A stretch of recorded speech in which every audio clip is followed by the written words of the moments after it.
Okay, everyone, it's Friday, first week back from spring break, and I hope you're all getting settled back in. I do have, for the extra hour, what I've done is I've made a review of the second exam, talked about all the questions, obviously what the answers are, but also different strategies. I told you well, this is why I did this.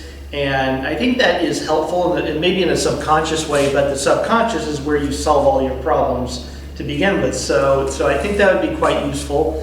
Now I understand if you, I would definitely recommend watching these exam, aftermath reviews. I had one for the first exam, so there's one for the second exam.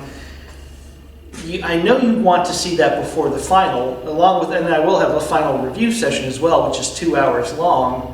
So I'll have all that, but the reason you may want to watch it now as opposed to waiting till, exam week is because if that's your strategy, let me just point out that you're trying to push a lot of things into your head at once, and so they may not really just make it through the door. If instead you are watching, like I say, an aftermath, what I have for the next hour, an aftermath review session of what went right, what went wrong, what are the answers, why are these the answers. If you watch it now, it has time to settle and that information isn't competing with a bunch of other stuff. Now let me point out something else as well. If you're going to watch it at all, why put it off? What is the sensibility of that when you're going to do it no matter what?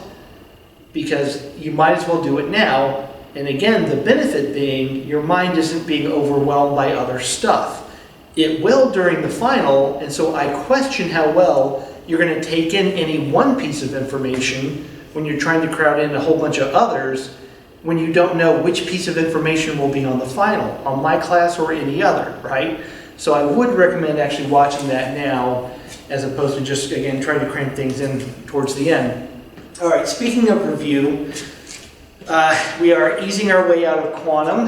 We're going to be looking at we've still got a couple of Hamiltonians and some wavefunctions to look at, but it's not the same. I think you're going to find all this easier, and I promise we're going to be on some easier things, like I'm going to talk about the electromagnetic spectrum, how microwaves and cell phones work, then kinetics, and then we're completely done.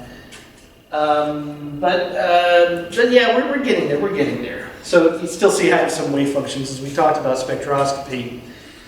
I know there was a lot of details, so for this little review of last lecture, I can paint a bigger picture, and these of course would make good questions for what's wrong questions on the next exam. Maybe the final, hard to know which one would be on the third test and final.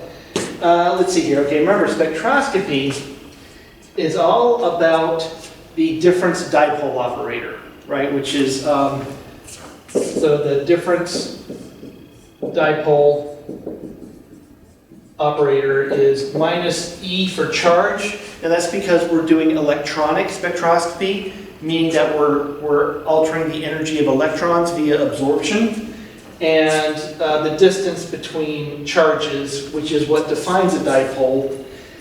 So there's your difference dipole operator. So it gets a little hat. There it goes. It has a hat now. So that's an operator.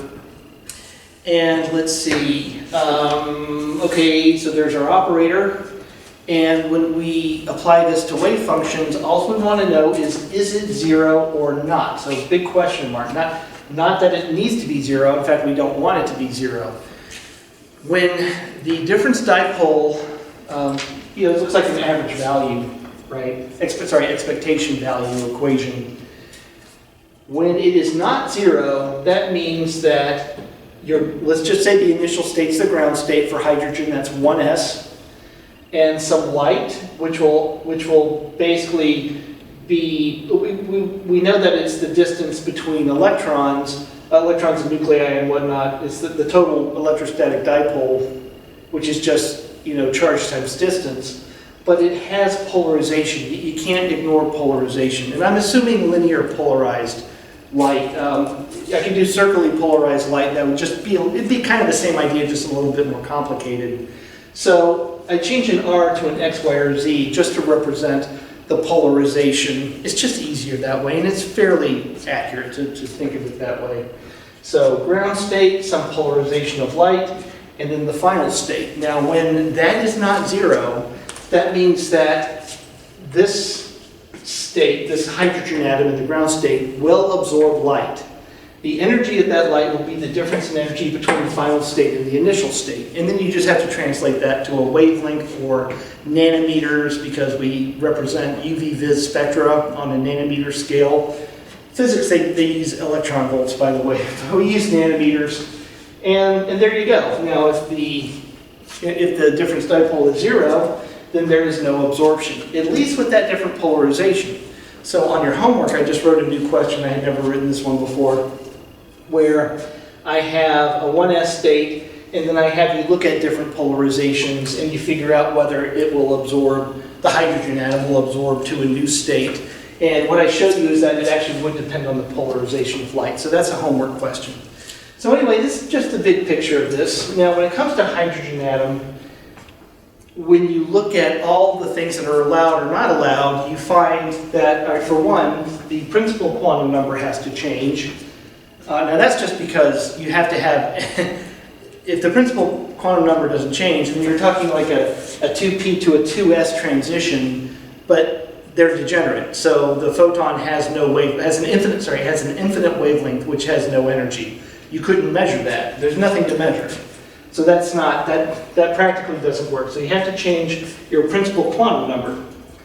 Now we also find that the angular momentum has to change by 1, or plus or minus 1 h bar. We often leave the h bar off of these.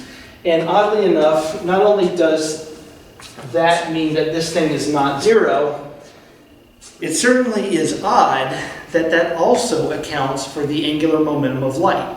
Light has an L of 1, and if you're going to account for that, if the photon's going to disappear, its angular momentum it has to be conserved. So this happens to do that.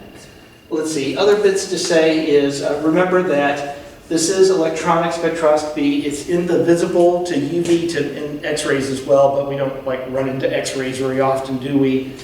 And as opposed to vibrational, this or that, which is in the infrared, and of course lower than that is in the microwave. That's rotational spectroscopy is in the microwave. That's how microwave ovens work. They cause water to just start rotating.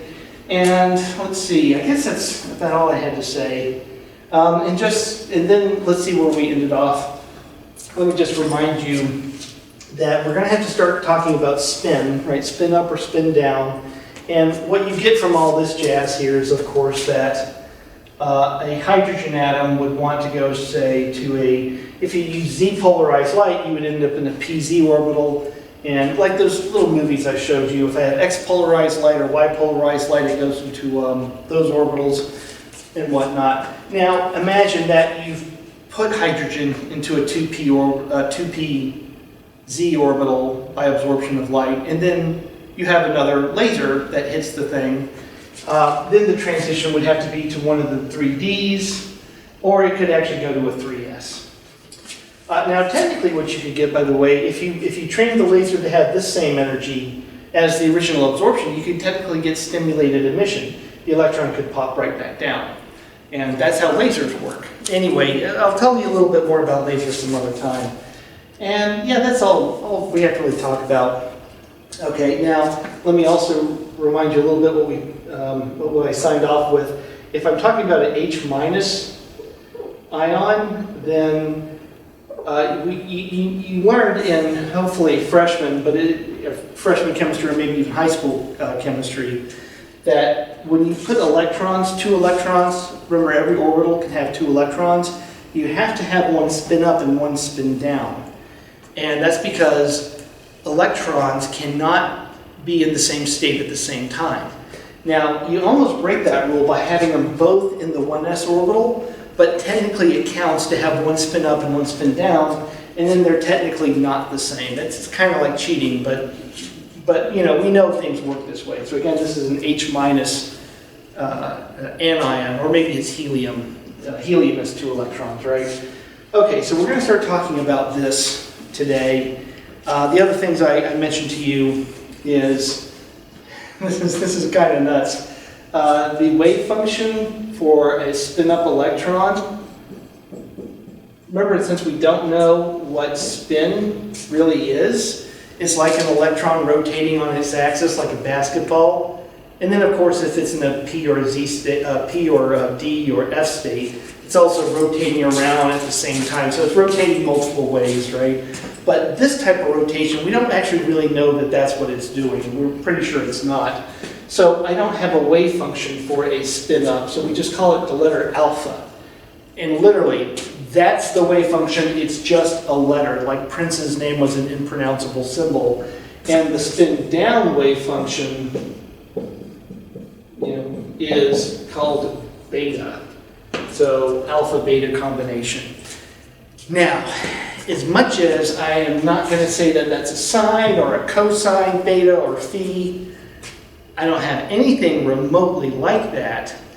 These still do things, and that will be the subject of your ninth homework. And I'm going to talk about it in class, and you'll see that on your ninth homework. But I just want to, I'm kind of foreshadowing some things we're going to be talking about the next lecture that are going to be kind of make you a little cross-eyed. So I want you to see a little bit about what's coming up in the future. Okay, now that we're talking about what happens when you get more than one electron. As usual, I have to write down the Hamiltonian, and this will be awful, but I have ways of making it a little bit more palatable, and this will be just for 2 electrons. And here's what I was saying about it won't be so bad. I'm going to use symbols. So remember that this del, we call it del squared, that's kinetic energy. And remember that kinetic energy when we had those Hamiltonians, the hydrogen atom, and it went across the board and then some. It was because of all the DDR plus 2 over R, DDR, 1 over sine, whatever. I mean, it just went on and on and on. Okay, so I'm going to compact that into this because I can. This isn't the thing I'm worried about. Coulomb operator, right? So, and I always know it's Coulomb when I see that 1 over 4 pi E naught. And the 1, it of course refers to 1 electron. Of course, I'll just mostly talk about hydrogen with an extra electron, so hydrogen anion. So that's the first electron interacting with the nucleus. Of course, I've got, so plus minus h bar squared. So I have a second electron, and it has a kinetic energy operator. And that second electron, remember E is the charge of an electron. So that's it, how close it is to the nucleus.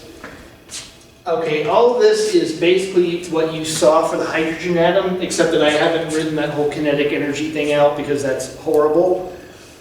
But this one, I have to add one more term. This is actually way more important than we would like it to be. And hopefully you can figure out by the fact that it's positive, is that this is the electrons interacting with each other. In fact, let me not put that way. Let me put absolute value R12. Now, again, that's a R12. That means that's the distance between the 2 electrons, and they're interacting. Now, remember that Coulomb's law is charge 1 times charge 2 over 4 pi E naught distance. One of the charges is negative, the other charge is negative, so the net is positive, right? As opposed to these other Coulomb terms, where the nucleus is positive and the electron's negative. Now that means that this is also energy raising. So there's that. Again, like I say, it's not so terrible if I don't write out all the sines and phis and DDRs. Unfortunately, if we follow our normal thing after adding a Hamiltonian, which is to solve it, by solve, I mean what are the wave functions, and with the wave functions we then figure out whatever else we can figure out. Now we've run into a problem. Now when I say solve it, now the next thing, of course, like that test question is it separable? Well, I don't even need to do that separability test to know that it actually won't be. This one here, you cannot separate that. So let me let me point out that R12 is the absolute value. I'll just say R2 minus R1. There, that looks a little better. Absolute value. This term cannot be algebraically manipulated to do separability like all the other times you've seen separability. It is impossible. So what that means is that when I figure out the total wave function, you know what I really want to do is I want to have a wave function for the first electron, and of course it has a phi and a theta, and we're not seeing that because all those r's and ph's and thetas are there. And I would like to multiply that by a wave function for electron 2, which of course has its own theta and phi and whatnot. I would like to have two separate solutions distinguished just by different coordinates that represent electron 1 or electron 2. And I would just like to multiply them. This is the standard separability deal. But if you apply this thing here and then divide it out on the left, it's not going to work. No one has ever figured this out. So, no, you cannot do that. So, and here's why. Now, I already mentioned that it's like an algebra problem. You have this term with both coordinates, with R1 and R2 in it. Remember that separability says that you have to have many Schrödinger equations with the coordinates for one thing completely separated from the coordinates of the other thing, like dimensions or whatnot. But this is a cross term, and it can't be gotten rid of. So, now what this means is, it's actually kind of sensible. This term will prevent two electrons from hitting each other. Why would they, right? They're two negatively charged. They're not going to they're not going to overlap each other. They probably, if they come at each other, they'll probably deflect, right? That makes sense. And they'll deflect because it's very energy raising if they come at each other. It's all very sensible. There's no way that they're going to touch, because this thing would go to infinity. Now, here's the point I want to ask you. Just think about this. How could you write this such that R1 and R2 would not be the same if you have two functions multiplied? You see, the thing is that R1 has to be a function of R2 because it has to learn to avoid it. R2 can't just be anything because it has to know to avoid R1 so that they don't perfectly overlap, and that blows up to infinity. So given that R1 and R2 have to kind of depend on each other, how could you ever separate them, right? There has to be some information of where, electron 1 has to know where the other electron 2 is, but there's no way you could ever put that in a separable form. So there's no way you're going to be able to do this, all right? So now, as usual, I would explain to you what here's a giant problem, so what's the solution? Okay, so the solution to this is, there isn't one. There's no solution. I'm not kidding, there's actually no solution. Mathematicians have worked on this problem, and they have found abilities to address the problems by using supercomputers, and instead of trying to solve wave functions with like e to the r times sine theta, instead they use a giant table of numbers, and they use supercomputers. So you know how, let's look at our 1s electron, right? So what they do is, instead of solving this thing with e to the minus r, what they do is, it's just a table of numbers, right? It's just a series of points that exist in a computer, and that's called my e to the minus r over a naught. That is called an analytical. Right? All the math you've ever seen is analytical, but a table of numbers is called numeric. Numerical, that's a numerical solution. And again, you have to be using a supercomputer.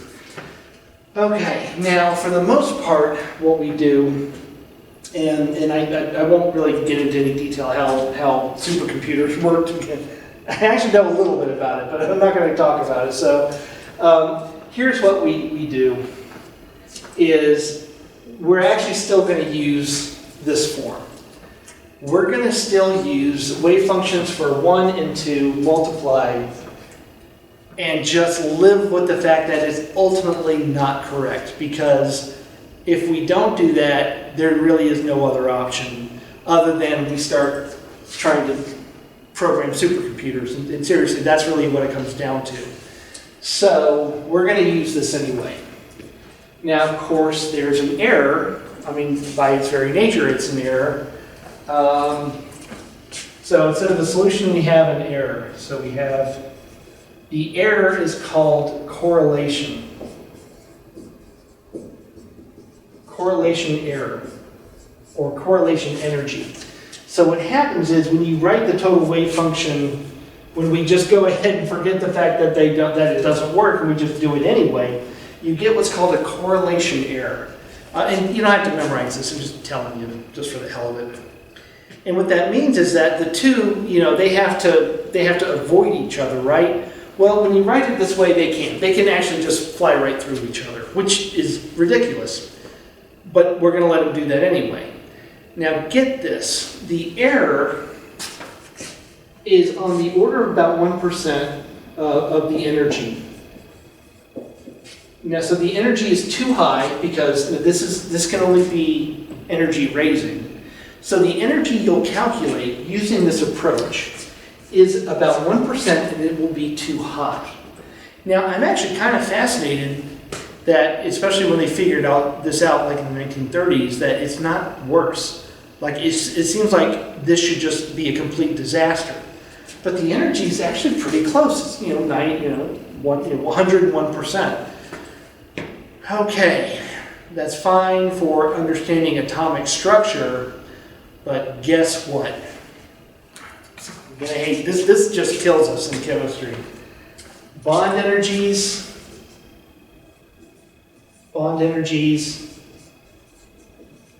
Guess what? 1% of the total. So when you calculate, remember how, you're doing it right now. You're calculating the energy. I have you use the hydrogen 1s state, and you calculate the energy. So I had you doing that on the homework. I didn't want to do it in class. It's good practice. So when we start talking about bonding, we have, say, 2 hydrogens separated and they come together. How much does the energy change? Well, you know that at bonded, the energy changes by about 1%. Bonds just really aren't that strong. It's strong enough to keep us together, but now you see my point here is that the error from using these wave functions that aren't right is about that of a chemical bond. So, damn, all right? So we don't really have a very good handle on this because it becomes very questionable how, if anything you're saying could possibly be correct, when the interactions that we in chemistry want to study are on the same order as the absolute error from this correlation energy from writing it out this way. Now, again, let me point out that we can still do a lot with this, and we will for the next 3 lectures, roughly, 2 or 3 lectures. We can still get a lot out of this, but the way it really works is the supercomputer programmers, they actually take these wave functions like this, the ones in error, turn them into a table of numbers, and then they then they have this minimization, energy minimization algorithm that is very complicated and requires a supercomputer, like I've said 50 times now. And what they do is they minimize the correlation energy. The algorithms to do that are fairly difficult. Now, if you feel like doing it and you want to get a PhD in theoretical chemistry, this would largely be one of this. It's not all the things that theoreticians do, but maybe a good quarter of them. They work on this. They work on this problem, and they try to make programs on supercomputers work faster so that we can describe proteins and whatnot using quantum chemistry. But we have to minimize this error for the reasons I just said right here. Okay, anyway, so there's that. Take-home lesson. While this doesn't work, we're going to use it anyway. Next thing we have to talk about is, now we have to get back to talking about spin.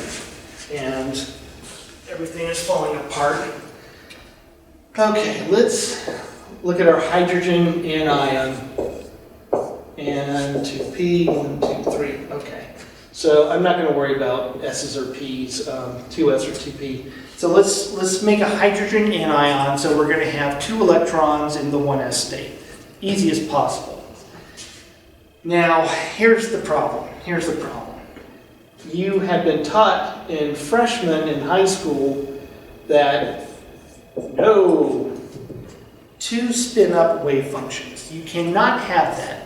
Those 2 electrons are in the same state at the same time. Bad, not allowed. But how do you prevent that from happening? How do you say mathematically that that's bad, but that's good? There has to be a mathematical expression for this. Okay, now I will be able to explain what I'm about to write down. I'm going to give you the answer to that problem. So remember, this is separate from this whole correlation energy. This is the whole other thing. We've decided to write the wave functions like this. Now what? Now we're dealing with the spin up, spin down, can't be the same at the same time problem. How do we deal with this? There is a solution for this, and it's going to look really, really weird, but I will be able to explain it to you, and then you're going to be like, oh, actually, that completely makes sense, but this is going to look really weird first. Okay, now here it is. Let's put, we have a 1s state for the first electron, so you got to learn how to read. When I write these down, you got to learn how to read them. This is the first electron, and it's in the first orbital. It's its own orbital. And because I've written this up here, that's the 1s state. Okay. And then here is the second electron residing in its orbital. Right? Now, so again, this should be like, well, of course, this is dumb. Yeah, I agree. What I've said is like something a third grader would understand. Here's the part where it really goes donko nutso. This is equal to minus the first orbital with the second electron times the second orbital with the first electron.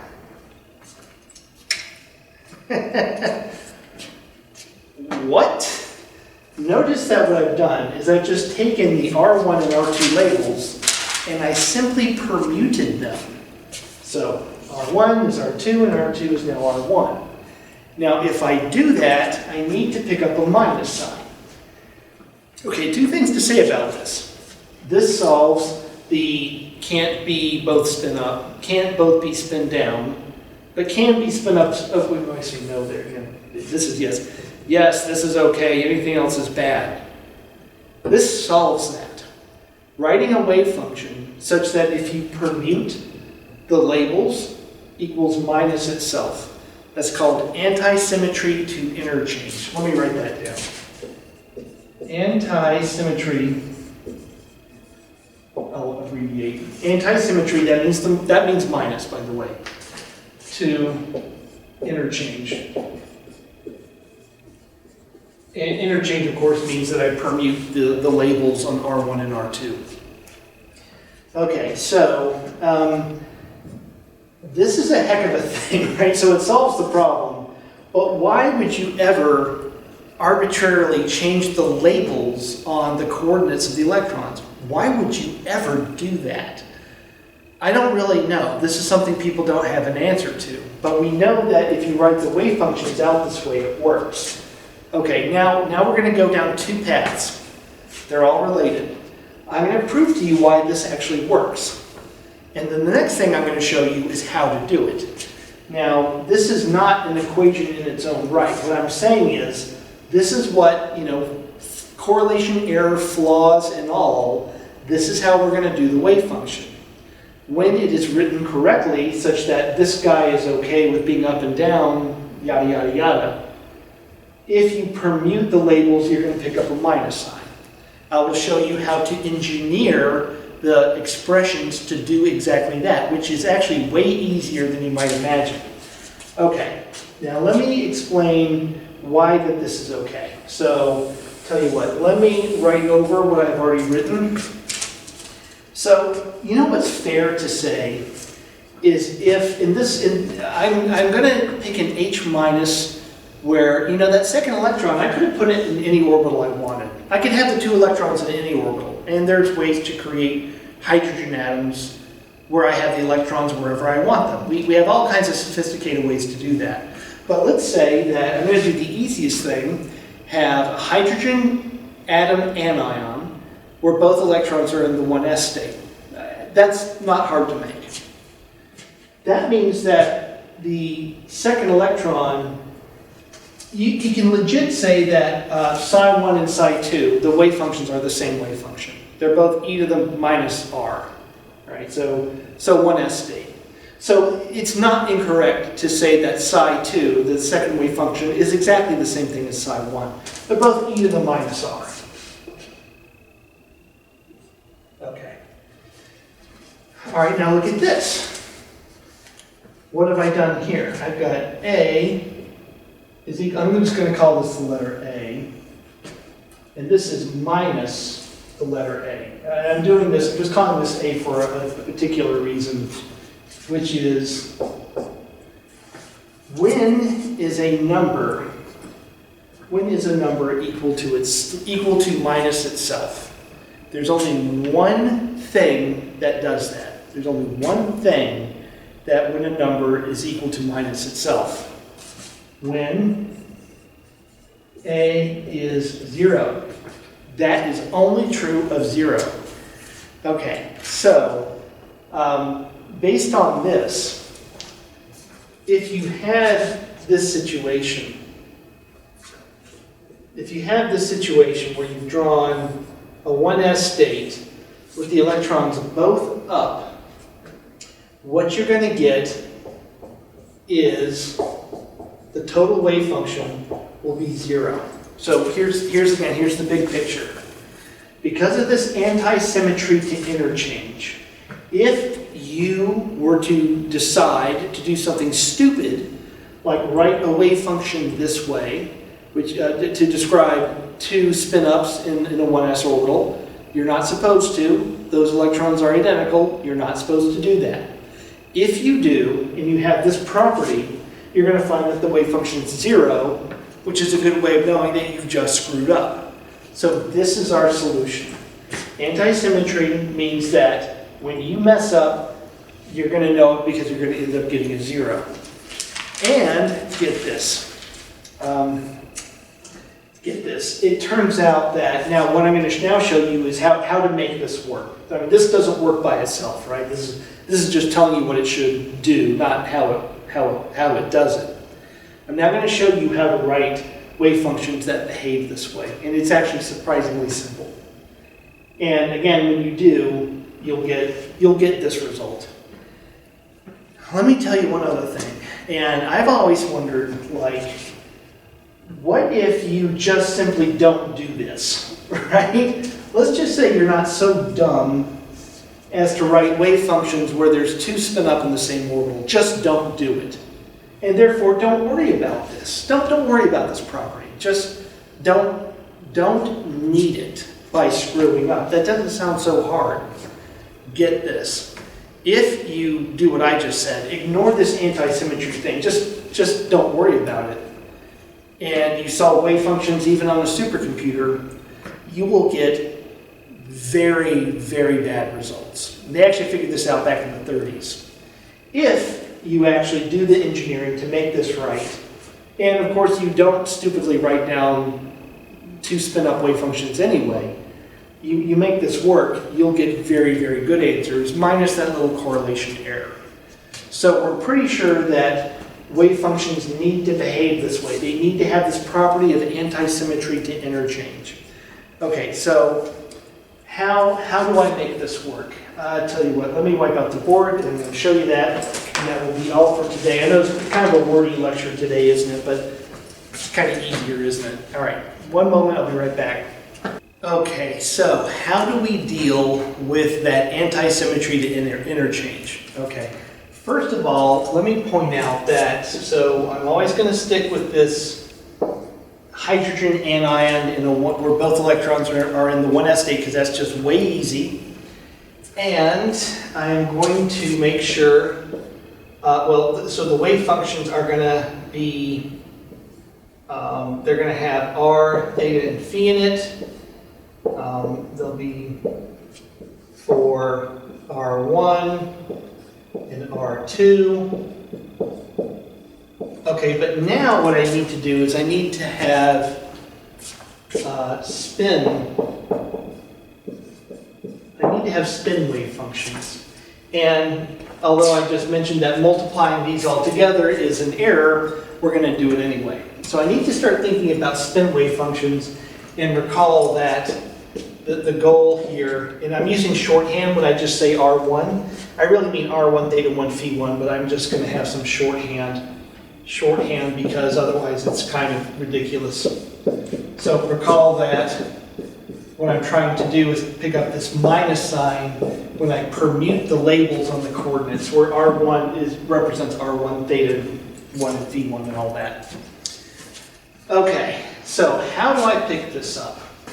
The answer is that we're going to manipulate the spin wave functions. By spin wave functions, what I mean is that here's our hydrogen anion. So the spin wave function is like this. Alpha 1, beta 2. So that is the spin wave function of that thing right there. Right, now remember, I don't know what alpha actually is, that it's e to the phi or any of that jazz. We don't know, we don't have anything other than just the letters alpha and beta. It's kind of nutty, but that's what we got. Okay, spin wave functions go into the total wave function, and I can manipulate them to do this, which, I look at this and I'm like, how in God's name are you going to get that to work? Watch this. This is, I've always found this fascinating. What I'm going to do is write the spin wave function this way. All right, so it kind of makes, alpha up, so this one's up, so that's alpha. The second one is down, so that's beta, alpha, beta. And as usual, we always multiply the wave functions, even the spin part into the total. But now watch what I'm going to do this. I'm going to add or actually subtract something. Okay, look at that. That's it. I simply take what I would want to call, I just would call that alpha beta, and I subtract basically beta alpha. Right? And you see I've permuted the labels. Now watch this. Watch this. Let's see what happens when I permute the labels. Right? When I do this, but I'm going to do it only with the spin part. So I wrote alpha 1, so now I have to write alpha 2, and then I wrote beta 2, so now I have to write beta 1. And okay, I have beta 1 on the next term, so that's now beta 2, and alpha 2 is now alpha 1. Okay, alpha 1 beta 2. I have a minus alpha 1 beta 2. Alpha 1 beta 2, but it's a plus. Alpha 2 beta 1, that's plus, but that's minus. So there you go. See that? I have to, by switching the labels, I introduced a minus sign. So it's equal to minus itself if I permute the labels. So the trick is that you write the wave functions this way. This is called an anti-symmetrized wave function. An anti-symmetrized wave function when you permute labels and you pick up a minus sign just the way I just showed you. Not too hard, right? So this is kind of clever because this is actually figuring out how to do this stymied people for a really long time, and people got really bad answers on their quantum mechanics until they figured out that they needed to make these anti-symmetric with interchange. They needed to prevent two electrons from being in the same state. They had to force it this way, and when they started writing out wave functions that were anti-symmetric, all of a sudden the quantum mechanics for, you know, like hydrogen minus, multi-electron atoms and whatnot, all of a sudden the quantum mechanics started working. So we know that this has to be the right thing to do. Okay, and let me point out something kind of neat about this. So that's how you make it work, but now the point was to prevent that from happening. Does it? Well, let's see here. What I've done is I've made that alpha 1 and alpha 2. I've made them both electron 1, electron 2. I'm just going to call the left one 1 and the right one 2. Alpha 1, alpha 2. But now remember, I'm obliged to then permute the labels, but wait a minute, look at that. A times B is equal to B times A. So if I subtract them, you get 0. Right? So it works. So it works on every level. This allows for the minus sign to interchange, and it also prevents this from happening because otherwise you get 0. And if the wave function part is 0, if this is 0, the whole thing is 0. Right? Because this is the total wave function right here. So that's how it works. All right.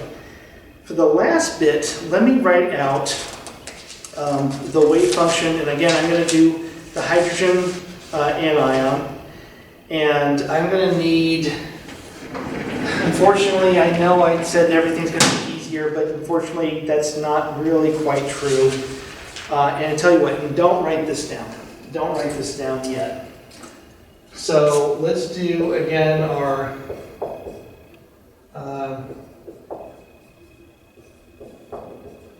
so this is our anion. It's in a 1s2 configuration. You remember that from high school and freshman, right? So 2 electrons in a 1s state. And so the total wave function, I would like it to be this. Now don't write this down. And I'm going to write out all the coordinates to be friendly. And what we're doing is we're going to leave, this is called the space part. The space part, because it has coordinates that I know what these are. And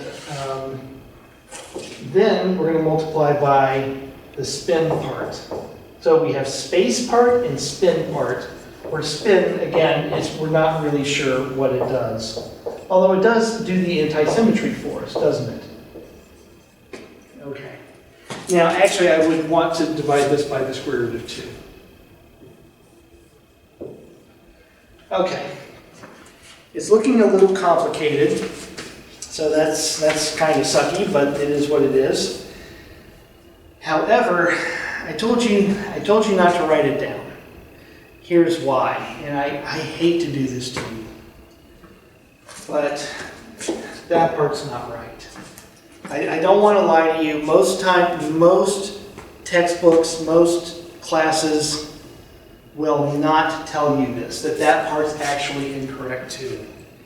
People just normally leave it this way to try to simplify it. There's a problem with the space part, kind of like the spin, you know, how, just like the anti-symmetry thing was a problem, there's actually a problem here too, and it's subtle. That's why people tend to ignore it. The problem is that this is like calling the left electron fundamentally different from the right electron, such that you can tell which orbital it's in. It's like the electrons have like one's blue and one's red. Okay, no, that doesn't make any sense at all. You can't say one electron is blue and one's red. You can't tell them apart. But the way you wrote this out, you can. Especially if, like, maybe if one of them is in a 1s and the other is in a 2s or a 2p, then they very much would be different. But again, you couldn't just say, well, the first electron's in the first orbital and the second electron's in the second orbital. Okay, so how do you deal with that? So now you can write this down. And let me use my shorthand. The way you do that is to do this. You're going to say psi 1, and I'm using my shorthand for r, theta, and phi. I don't want you to forget that these are not just the radial parts, it's all of them, but I don't want to have to write this out every freaking time. Okay, so it's similar to this. You permute things, oops, you permute the labels.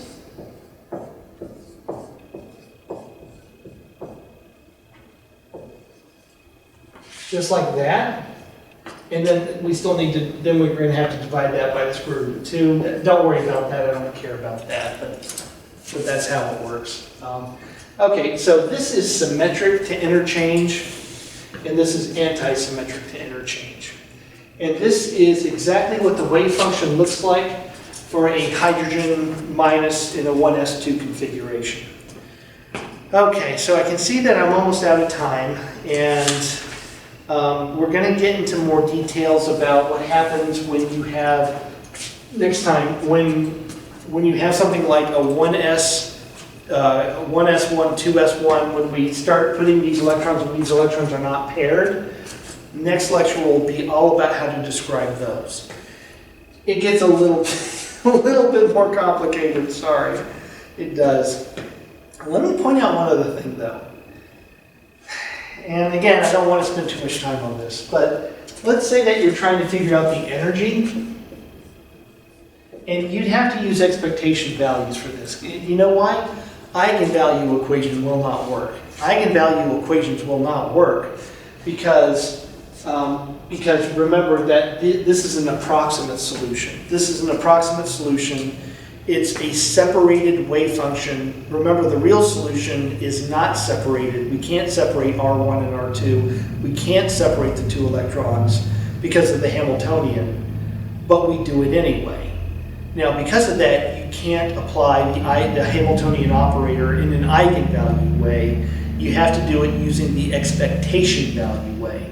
Just like how you couldn't figure out momentum from a sine wave using the operator, you could figure it out if you used expectation value. So when we calculate energies for these multi-electron atoms, we have to use the expectation value way. Now, the reason that that's a little unpleasant is, okay, I'll have here, I'll write it all. I'll write it all out. 1, 2, 3, 4, 5, 6. I have 6 integrals. R1, R2, theta 1, theta 2, phi 1, phi 2. No fooling. Here is the state, complex conjugate. Here's the operator. Here is the state again. I shouldn't do this, but I guess I'm obliged because I started writing all this down. Okay, there you go. Okay, you got 6 integrals. Now, how many terms is this? So this is, God, if you FOIL this out, how many terms is that? I don't even know. 4 or 8 or something. Then you've got how many terms in the Hamiltonian? 5. And then you've got that again. So you see the FOIL problem you have? You got really a giant FOIL problem because so each one of these is 4 terms, right? When you FOIL this out, 4, 4, and 5. So it's 16 times 5. And what is that? 80. Okay, you've got 80 terms in here and 6 integrals on those terms. Yeah, I'm not going to touch this. I'm not going to do that, all right? But I know that the people who do, yeah, they make a lot of money. Okay, anyway, I'm rambling now. I see I'm out of time. So I hope this was a little fun, and I don't want to scare you. We're not, I just want to point this out, but we're not actually going to be doing 80-term integral homework. Sorry, that's not it. I'll have it on the test. I'm not going to have it on the test, all right? So, Friday, I hope you do watch the extra hour. Let it settle in before your final. Don't cram too much in.